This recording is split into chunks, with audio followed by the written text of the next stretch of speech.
Hi guys, what's up? Welcome back. Today I'm going to be taking a look at this, the 2022 Seat Ibiza. I'm here at Amber Lakes, just outside Heathrow Airport, so do excuse any planes going over. A gorgeous, gorgeous venue, hosted today by Seat Media UK. So thanks guys for having me. So just wanted to give a bit of an overview of the car and the design changes for the new 2022 model year. Now this one is one of the higher end cars, so this one is an FR Sport with the larger wheels, and this one is finished in Desire Red, which is a gorgeous metallic paint colour. It's not showing up too brightly today because of this very dull weather, but in the sun I can attest that this is a gorgeous colour. Some new LED headlamps at the front. LEDs are standard across the range this time, however you get some more basic ones in the lower end models. These are the full LEDs, and some slight styling changes. I've always really liked how the Ibiza looks. The side profile is really nice. These creases that run along down the side of the car really set it apart from its rivals, I feel, and I just think it looks really nice. The little angles on it. I'm still not too keen on the handwritten script on their model designation. That's something that I've not quite warmed to just yet. And also, fake exhaust. They do not pass the stick of truth test. Copyright, Carwell. That's the way it is now, but I do actually think that design-wise, it does help the car, to be fair. This particular one is very highly spec'd, so it has the panoramic roof, which has a manual sunshade, but is a really nice addition to the car. It looks great when it's opened. I also really like these FR Sport wheels. These aren't standard on the normal FR. I'm never too keen on the standard FR wheels, but this FR Sport model has these diamond cut wheels that really finish it off nicely with the gloss black inserts. Inside is where all the major changes have happened. So this one again is quite highly spec'd. You've got the digital cockpit in here, as well as the larger touchscreen which comes standard on SE technology and above. And also this one has the Beats audio system, which has an included subwoofer for your tunes. I do particularly like these seats as well. So they've got the microfiber suede inserts and the leather that goes across with the red contrast stitching. They kind of remind me of the seats in the older Passat models, the Volkswagen Passat models, and those were really good, and these are just as comfortable. I think these are a bit more plush than the seats that I've got in my Cupra. Obviously not quite as supportive, but better for longer journeys.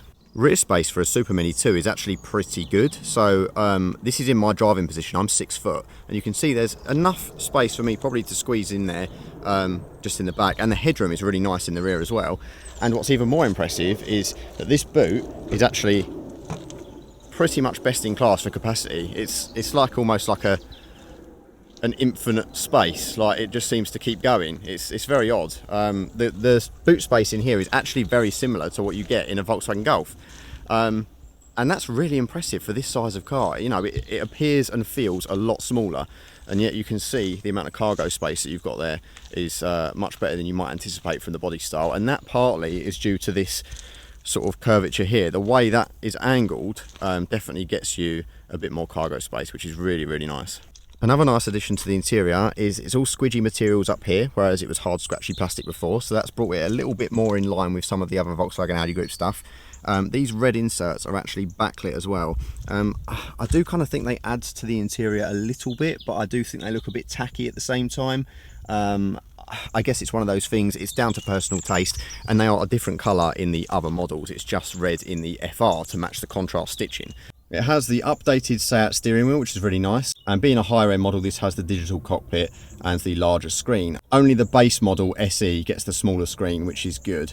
And would you look at that, physical climate controls. Rejoice, because the ones in the new Leon and the Formentor are really frustrating, so I'm so glad to see physical controls in this car. The pan roof is pretty good, definitely adds some light to the cabin, and it's something that I would normally option on these Seats. It's normally around a £900 option. Or if there's not quite enough space for you in this one, you could get its slightly bigger brother, the Arona, which also has a fresh face, similar to the Ateca, and it definitely is a little bit more spacious, more of a mini SUV with that kind of higher ride height.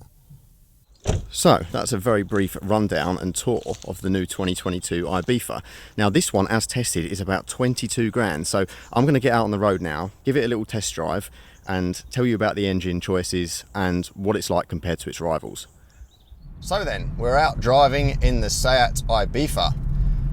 This one that I'm driving here is the top end 110, so it's 110 horsepower, 1 litre turbo. They've done away with the 1.5 turbo, which was 150, which is a bit of a shame because that was kind of edging on warm hatch territory. The one I've got here is the manual, which is good fun. You can also get it in a 7-speed DSG, the usual box from Volkswagen Audi Group, which is good out on a run, but can be a little bit clunky in slow traffic. But this manual is quite tight, feels quite nice, feels quite sporty as well.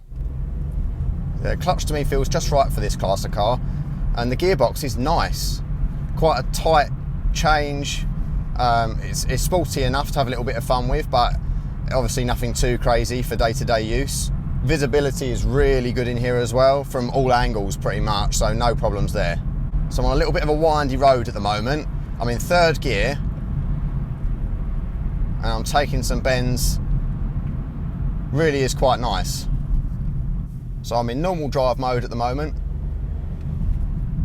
Nice bit of turbo, like a nice bit of induction sound from the car actually, which is really surprising.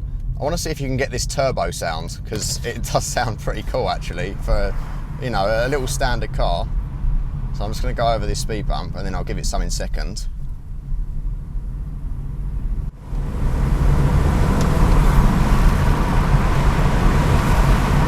It's almost like it's got a dump valve on it. So from low down it is quite slow, you know, once the turbo kicks in, there's some noticeable turbo lag with this engine, but it's not exactly slow, you know. 110 brake is still nippy for a car like this. 0 to 60 is achieved in just over 10 seconds, so it's not going to set your hair on fire, but it's adequate for the class of car.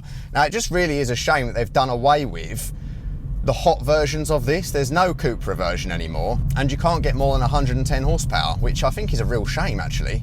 There are other cars in this class for similar money that you could get a lot more performance out of. So if that's your thing, then you can get a Fiesta ST for about the 22,000 list price of this particular car. And that thing has the 3-cylinder 1.5 with 200 horsepower. So that's going to make a big difference.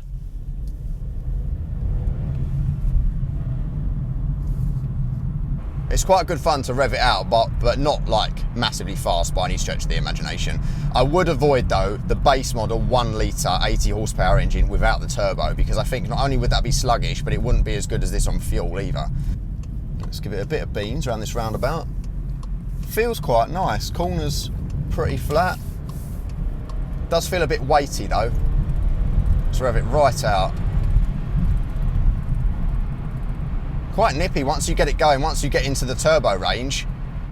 Now most people are going to use this thing for pottering about town with a family, and it's perfectly adequate for that. You know, it's got a great amount of space for its class. I think it's more grown up than the Ford Fiestas with all of their kind of boy racer-esque styling. I think this is still sharp. I think it looks better than the Volkswagen Polo, and it is a little bit cheaper than the Volkswagen Polo, although you do get a few more options with that car. This is of course a bit more expensive than the Skoda Fabia equivalent, but I do think you get much better styling for it both inside and out. The updates they've made to this interior are actually really good. I'm quite impressed with the fact that a lot of the models have the digital cockpit, although the standard instrument cluster isn't too bad in these Seats anyway. It's usually quite stylish. And everything apart from the base SE model has this larger touchscreen display, which looks about the right size in here. I love the way it's integrated into the dash, and also you've got Apple CarPlay and Android Auto wireless as standard, which is always good in 2021. I do definitely think it looks a lot sharper in here compared to the previous generation. Some people preferred it, but actually I quite like this, and I'm so glad there's physical controls for the climate controls. Oh dear, the bane of my life, those touch controls in the Leon and the Formentor. I much prefer having a physical set of controls for that, even though the rest of the stuff is controlled through the touchscreen. It performs adequately. Sometimes you do get that occasional lag and jumps between screens and stuff like that, but overall it's perfectly usable day to day. I can't say I'm particularly convinced about this red trim in this FR model. I do think it looks a little bit tacky plastic, but the ambient lighting effects that it provides is nice, and it's not that same colour for all of the model range. It's just in the FR that it's red. Steering's nice and light, but you know where the car's going, and it has some feel on centre, which I've commented on. A lot of these modern Seats feel a lot nicer than the older ones. My one has a complete dead zone on centre, whereas this feels nice and straight and true when you're on centre, which is nice. So if you punch it from low down, the turbo is not going to kick in until well above 2,000 RPM, and you do notice that turbo lag low end. But once it gets going, it's quite nippy for what it is. I'm definitely impressed with the build quality changes in here. The soft touch dash at the top. I mean, obviously you still get scratchy plastics down the bottom, but that's to be expected in this class of car. Gearbox I think is quite nice. The clutch feels right for this class of car as well.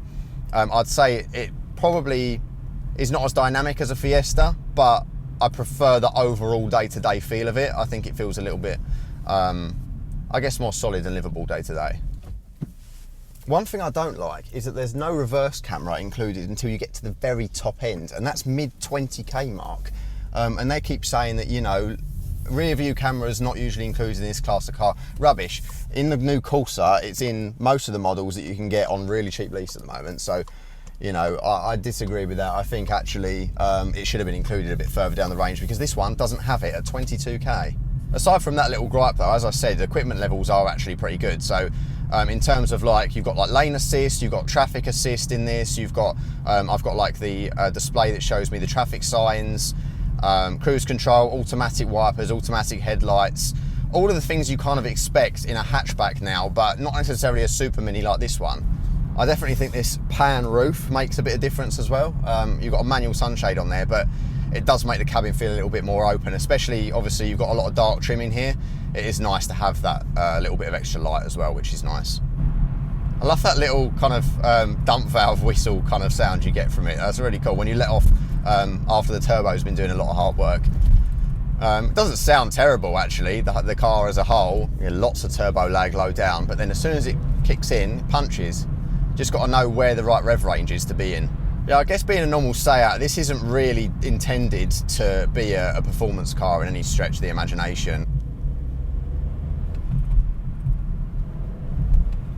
It definitely isn't quite a hot hatch of the 90s, do you know what I mean? Like, I mean, when I was growing up, it was all about stuff like the Saxo and the C2 with the 1.6 naturally aspirated engines that had like 120, 130 horsepower. Cars like that where it was naturally aspirated power, you didn't have any turbo lag at all. I mean, the turbo experience is fun, don't get me wrong, especially that sound, but obviously you do sacrifice that low end performance, because off the line, this is just like, unless you're in the turbo range, it is a bit pants. Oh, just had a GT86 try and kill himself, overtaking me. He nearly hit a van head on. But yeah, let's ring it out a little bit.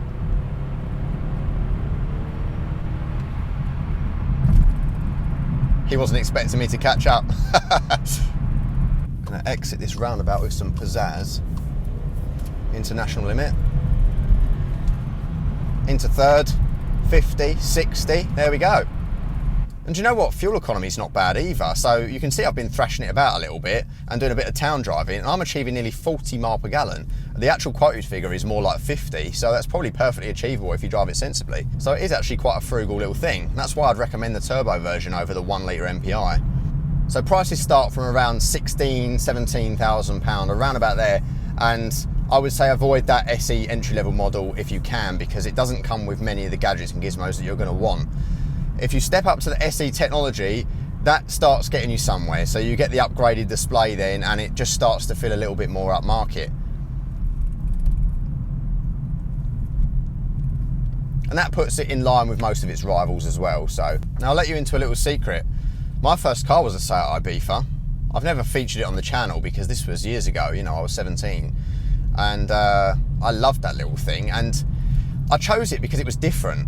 Everyone else had a Volkswagen Polo or a Vauxhall Corsa. And I just didn't want the same thing. I just wanted something that was styled a little bit differently, that people asked what it was, and that had a slightly different interior, something that's slightly a little bit quirkier. And that's still what the Ibiza is. The Ibiza is still the alternate choice. And it's not a bad choice at all. It's not in any way worse than its rivals. In fact, I think it's better than a lot of them in many ways. I just think if you want performance, it's not the car for you, but not everyone wants that. You know, fair enough, I do, because I'm a yob and I've got a 300 horsepower Cupra, but that's not the point of this. This is to be a little city car. You know, I'll always have a bit of a soft spot for these after, you know, you have your first car, you love your first car, so many memories made, the first bit of freedom and, you know, taking your friends out and having a laugh, and that's kind of what the Seat Ibiza is for me. And, you know, this fun little manual gearbox, it reminds me of those times. So this car's at a 28% benefit in kind rate, so great for business users. It's also in insurance group 12, so great for young drivers.